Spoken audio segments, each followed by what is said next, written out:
What is everyone talking about? Everyone's talking about Gamescom, everyone's talking about Disney, everyone's talking about Spider-Man, everyone's talking about things that don't really matter. Everyone's talking about a whole bunch of things that are going to be irrelevant in a week, and then they're going to move on to the next thing. Everyone's talking about other things that don't matter within the scope of the video gaming industry. A lot of people like to talk. A lot of people like to do a lot of other things. A lot of people like to report on the news. A lot of people like to talk, but no one really likes to play. No one really wants to get involved in gaming. Everybody wants to sit on the sidelines and watch things happen. I'm 24. We're gonna be talking about Need for Speed Payback. I've been playing it for the past couple of weeks, combined with The Witcher 3. I've got a whole bunch of videos that are going to be talking about games. The games, not the news. The games. Today's video will be about Need for Speed Payback, obviously. I found it on the PlayStation Store. It wasn't even a quarter off. It was like half or maybe even double that. It was like $9. I'm like, yes, please, I'll take that. So I started to play it, and I was like, you know what? I'm probably not going to have a lot of fun with the game. I hate EA. I hate microtransactions.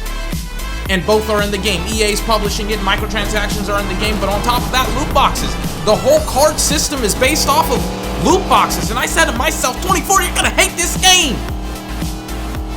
And something weird happened. I started to like it. I started to drive around in my Nissan GTR Premium. I started to drive around in my Nissan GTR Skyline 1999 edition. I started to drive in my Dodge Challenger with over 1,200 horsepower in it. I started to have a whole lot of fun driving around in the world of that Mountain Valley or Silicon Valley or whatever valley that I'm in, I don't know. Driving, drifting, racing, customizing my cars to get them the way that I want them to do, to the finality of the game, the climax. I'm challenging the Lena girl, I don't know what her name is, driving around in my new Audi, decided to treat myself, got that new Audi, customize it, put the neon underglow on it, the pink smoke, just so you could make sure that you know who's coming, just for you.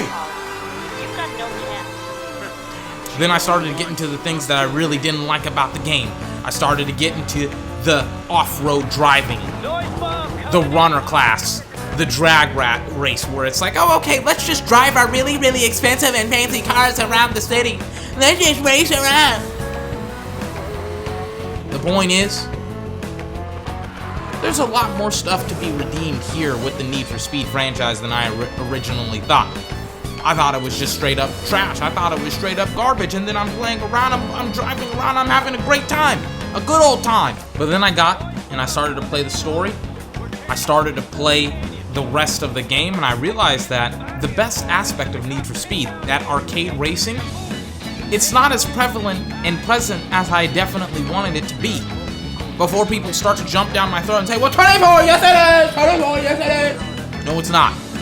What I mean by that is, I got a map. I was looking at the map recently of Need for Speed Payback, and I'm looking at the bottom right hand. That's essentially the street racing, right? Everything else is like mountain and desert and canyon races and stuff like that, and all of these different terrains. Yes, are they cool? Are they fun to play in? Of course they are. But are they why I bought the game? Hell no. And the main story missions, the missions where I'm like, oh, okay, this is like Need for Speed 5 or Need for Speed 4, these heist missions and things of that nature, they aren't as good as I thought they were. They're very, very straightforward. And they're on top of that, none of the game is original. None of it. It's all about just copying and pasting other themes and topics into this game, and it's just lazy. For instance, why exactly is everything so scripted? Why can't the player just go off-road? Not literally off-road, but figuratively off-road? Why can't I just go in with my police chases and escape the police the way I want to? There is a specific route that you have to take in the game, instead of being able to drive off and go wherever you want to. And the Need for Speed game franchise is all about street racing and underground racing, and now you're trying to take down the Collector? You're trying to take down Lena? I could not care less about the story. I couldn't care less about the actual racing outside of the racing. There's different events. There's racing, drift, drag, runner, and then off-road. So there's 5 different events that you can partake in Need for Speed Payback. and all of them suck, pretty much besides racing and drag racing. Or not drag racing, but drifting. It's all just busy work, it's all sucks outside of those two events. And I really just wanted the game to focus on not off-road, but on-road street racing, and now you have all of these other crap, and they were like, well, let's tell it by 3 different perspectives. Let's have a girl who is very, very cliched as a girl. Let's have the black English guy that drives off-road. First and foremost, let's talk about Mac for like 2 seconds here, okay? He's an off-road guy from London who they had to pretty much make unique. They didn't want to make like a token black character, so they're like, okay, let's just make him British. Let's also make him drive off-road because we don't want him to be the cliched black guy, which he is, except now he's British. Which, if you want him to drive off-road, what I didn't understand was, I'm like, why not just have him be country? Why not have him be black, but South? You know, Southern, with that Southern accent, because there's no black people in the South that are apparently speak that Georgian, that really, really, like, colloquial, however you want to say it, accent. There's no guy like that. There's no guys like that in the South, of course. So they're like, we'll just make him British and we'll just have him be obnoxious throughout the entirety of the game. The most hated character was Mac. Then it was Jess. Then it was the white guy, Ryan. I don't know, that's his name, right? Ryan? All of the characters sucked. And they always wanted to try and introduce me to the characters, and they wanted me to care, and I didn't care. For the first time in a long time, I muted the cutscenes and I skipped the cutscenes. Any time that I could get past this cutscene, I did.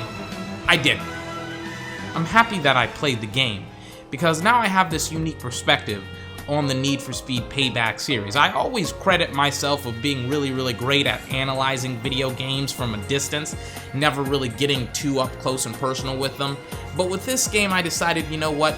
And I not only decided, but I learned that I'm still learning about the industry. I'm still learning about video games. I don't know everything. This was an eye-opening and humbling experience. But on top of that, my perspective from the outside in, meaning my perspective whenever I'm looking at and analyzing games, yeah, it's really, really good, and I've worked really, really hard to get it to where it is, but at the same token, the best way for me to actually tell whether a game is good or bad or fun or not is by actually playing the damn game. This has been 24. Remember, like, comment, favorite, and subscribe for more. A very, very weird video. I'm hungry. I haven't eaten anything all day. I gotta eat, so this is why the video was scrambled and jumbled up. I'm gonna try and upload even more videos as the days go on until my next video. I hope you have a fantastic day, and I will see you next time.